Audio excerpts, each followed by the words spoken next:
Namaste and welcome back to Amarabharati Samskrita YouTube channel. We bow down to the Lord and continue looking at the Vyakarana Vithi, third chapter, Sandhi chapter, Tritiyaha Adhyayah, Visarga Sandhi, exercises part 2. This exercise is for the whole chapter because it covers the Swara Sandhi, Vyanjana Sandhi and also Visarga Sandhi.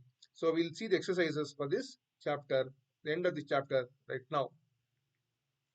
अधोलिखितेषु संयोगं कृत्वा पदनिर्माणं कुरुत. Join the following and form words. T, R, ayate is trayate, means protects. U, sh, n, ushnam, heat. M, l, anam, lanam, that is fading. G, l, anihi, glanihi, decline. Glani, glanihi, decline or decrease. Ni, sh, ka, r, sh, a, nishkarshaha, ascertainment. Trayate, ushnam, mlanam, glanihi, nishkarshaha. So these are the answers to this question. We go further. रिक्तस्थानानि पूरयत. Fill in the blanks. क्लेशः क ल एषः. क्लेशः क ल एषः. स्वभावः स व अभावः. स्वभावः. कर्म क आ र म आ. कर्म.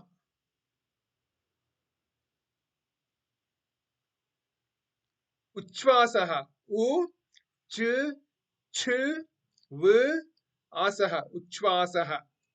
उल्लासः उ ल ल आसः. उल्लासः. क ल एषः. स व अभावः. क आ र म आ. उ च छ व आसः. उ ल ल आसः. So these are the answers to this question. We go further. अधोलिखितानि यथापेक्षितं योजयत. Join the following sentences as appropriate.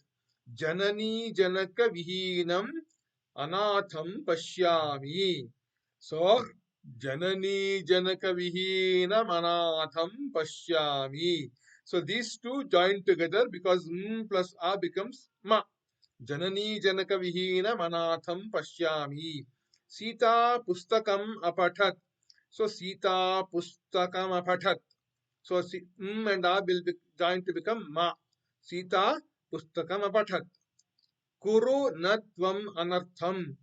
Kuru na tvam anartham. Plus a becomes ma. Kuru na tvam anartham. Balakam anatham palaya. Balakam anatham palaya. So this is how after this anatham, after the thought, the makara with the hal becomes the dot on top because this is as per the Vyanjana Sandhi which we saw earlier. Balaka manatham palaya. Sarvam aharnisham manaya. Sarvam aharnisham manaya. And a become ma. We can also join sham and ma and it becomes sarvam aharnisham manaya. One word. Sarvam aharnisham manaya. Sarvamaharnisham manaya. So this is how these words can be joined.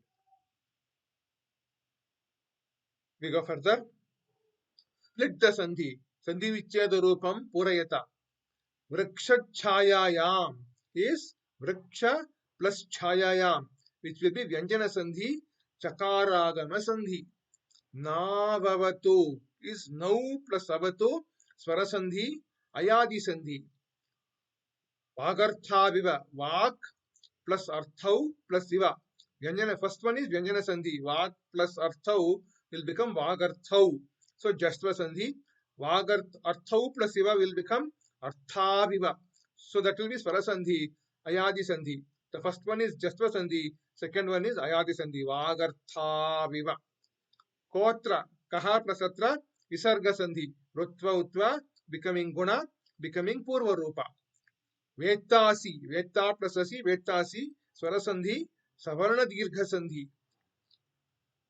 महौ महा महोदयः, महा plus उदयः स्वर संधि which is गुण संधि।